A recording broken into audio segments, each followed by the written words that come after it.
Para tomar contacto con el senador del Partido Socialista, Carlos Montes. Senador Montes, muy buenas noches y gracias por recibirnos. ¿Cómo está usted? Buenas noches, Matías. Aquí estamos muy bien. ¿Y usted? Muchísimas gracias. Le puedo preguntar sobre, no sobre este caso en particular, porque no sé si tiene antecedentes, pero sobre lo que significa usted como parlamentario, legislador, el que en nuestro país, y me imagino que no es el único en el mundo, ocurren estas condenas antes de que siquiera empiecen los procesos judiciales, donde da la impresión de, voy a decir algo como bien caricaturesco, ¿para qué hacemos juicios si ya tenemos condenas? ¿Qué le pasa a un legislador respecto de esto? ¿Qué se puede hacer? Pero yo creo que las normas procesales establecen una serie de procedimientos para que el juzgado opere de acuerdo a los datos que tenga y tome decisiones de acuerdo a eso. Hay instancia, hay corte, en fin. Creo que en todo caso, cuando ocurre algo tan tan salvaje con un niño de 3 años, hay una reacción espontánea que hay que procesarla, pero esto está bastante incentivado incluso por las filmaciones que había el primer día cuando se golpeaban las comisarías. Bueno, hay una rabia natural de la ciudadanía respecto a algo tan brutal con un niño y algo que inimaginable todas las implicancias para la sociedad. Ahora, esto en el caso que se demuestra que hay acción de terceros, que según decía el propio juzgado, no está claro de que haya acción, no está demostrada la acción ni que haya homicidio ni siquiera. Entonces, claro, si hay un homicidio... Sí.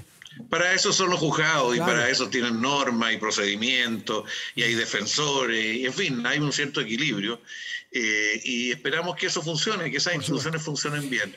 Pero la verdad que eso no significa que la ciudadanía no pueda tener una respuesta muy fuerte por el hecho que un niño haya sufrido. Claro, la gente reacciona a lo mejor para lo que se le presenta, pero hay que dejar que la justicia funcione. Sin duda. A propósito de equilibrios, uno de los equilibrios que tiene nuestra democracia es el equilibrio entre poderes, entre el poder ejecutivo y el poder legislativo en este caso.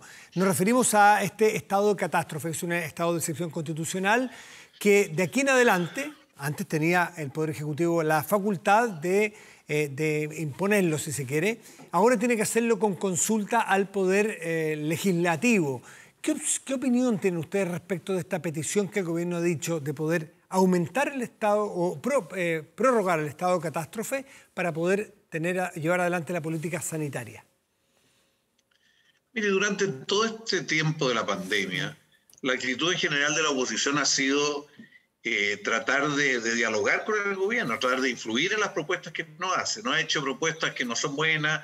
En el caso del ingreso familiar de emergencia, el IFE lo tuvo que cambiar 3 veces. Han habido distintos tipos de dificultades para avanzar, pero la oposición ha sido constructiva, ha buscado mejorar las leyes y avanzar. Respecto a lo que hoy día está en discusión, le corresponde a ambas cámaras, la Cámara de Diputados y al Senado, dilucidar qué piensa de esto.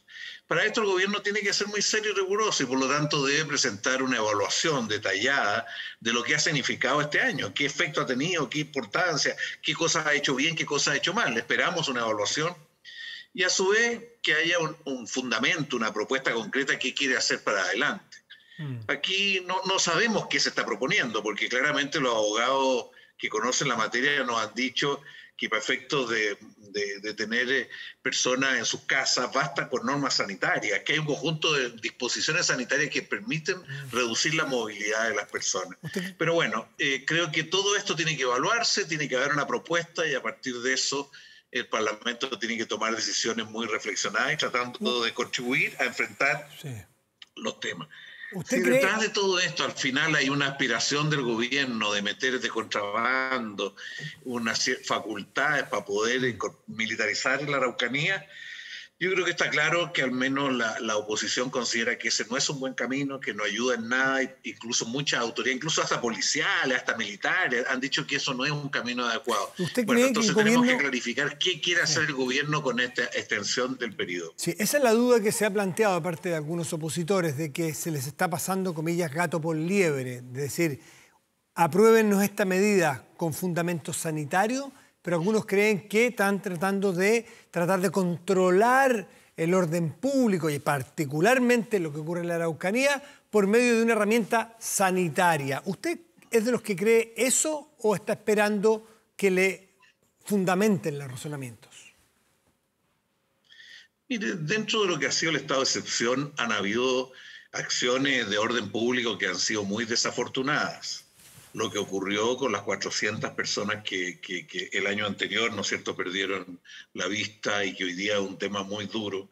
Ahora en la pandemia han habido se han impuesto más limitaciones en términos del orden público en las distintas ciudades, en distintos lados, pero en relación a la Araucanía, el hecho de llegar con 800 funcionarios de investigaciones, el hecho de hoy día estar diciendo que lo único que permite controlar la situación es que los militares entren a intervenir, la verdad es que son cuestiones que requieren mucho más reflexión. La experiencia mundial dice que ese no es un buen camino, que te tiende a profundizar las cosas. Entonces, yo tengo claro que hay que abrir una discusión, hay que ver cuál es el camino y tratar de ponerse de acuerdo, porque todos los que inventan esta fórmula de reprimir, la verdad es que la vida ha demostrado que eso no funciona. ¿Usted cree que pero este eso gobierno no necesariamente... Sí. ¿Usted cree que el gobierno persigue la militarización de la Araucanía? Porque de ser así, uno pudiera plantear o pudiera pensar que el gobierno quisiera hacer un estado de sitio, por ejemplo, en ese lugar. Efectivamente. Que ha dicho que no lo quiere hacer. No, te ha dicho que no, y por lo tanto ese es el debate que tenemos que hacer, para eso el Parlamento. Y tendrá que ir la propuesta, tendrá que ir la discusión. Lo que sí le queremos dejar en claro desde antes al Ejecutivo, al Gobierno, al Presidente, al Ministro del Interior y a los ministros, de que la disposición de la oposición, al menos de nosotros como socialistas y muchos otros sectores, es decir, mire, aquí no puede abrirse una puerta para la militarización de la Araucanía, porque ese es un mal camino, es un camino que no funciona. Y entonces, como el gobierno tiene que hacer una propuesta finalmente, y nosotros tenemos que decir sí o no a ella, nosotros quisiéramos que hubiera algo razonado, sensato, y que lo pudiéramos aprobar, porque la verdad que queremos ayudar a enfrentar la pandemia. Si la pandemia no ha terminado, aquí se necesita la segunda dosis en mucha gente, la primera dosis en otras personas, hay que preocuparse de los niños, el regreso a clase. En fin, hay un conjunto de realidades que tenemos que vivir y se supone que el país mantenga capacidad de responder. Senador Carlos Montes, el vocero del gobierno ha dicho que si no se prorroga este estado de excepción constitucional, que es el estado de catástrofe particularmente o específicamente, se cae el plan paso a paso, la posibilidad de hacer cordones sanitarios y todas las medidas que más o menos han ido resultando en el último tiempo y que parece ser consensuada por la población que son necesarias. ¿Usted cree que eso es así o estima que se pueden tomar medidas sanitarias igual sin ese estado de excepción? Mire, yo de lo que conozco de personas como Luis Cordero, un abogado reconocido y que sabe de esta materia, dice que muchas de esas medidas se pueden tomar con las facultades que tiene por el problema sanitario del Ministerio de Salud. Sin embargo, esas son las materias que tenemos que conversar y clarificar, y el gobierno nos tiene que demostrar lo que dice el señor ministro de Gobierno. El ministro de Gobierno tiende a ser siempre como muy amenazante, llevar las cosas al extremo. La verdad es que este es un tema que tenemos que darle una buena solución, si estos son desafíos país. Y también tienen que reconocer que en más de una ocasión el gobierno se ha equivocado, y por lo tanto es razonable que la oposición pida evaluación, pida fundamentos, conozca qué quieren hacer, de tal manera de, a partir de eso, tomar decisiones. ¿Y cuándo se va a dar esa discusión? Porque me imagino que hay un plazo. Aquí el Congreso no tiene opciones de modificar si aprueba o rechaza la petición del Ejecutivo, ¿entiendes? Efectivamente, es una propuesta que tiene que ser aprobada en ambas cámaras.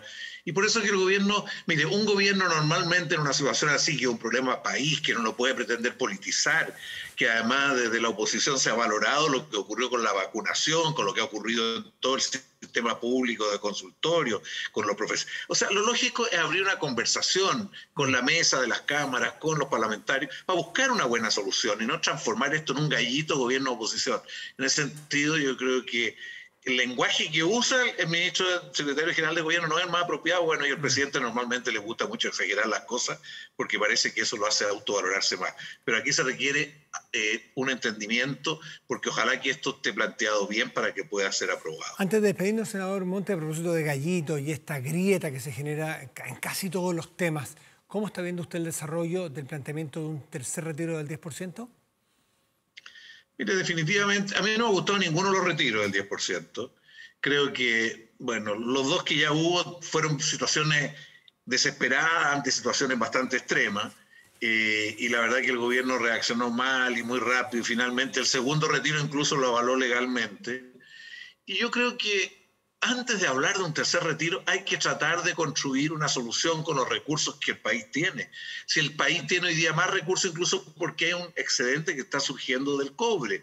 Entonces podemos construir una solución, para lo cual el gobierno tiene que tener un diagnóstico y saber dónde están los problemas y recorrer el país y ver dónde están los problemas.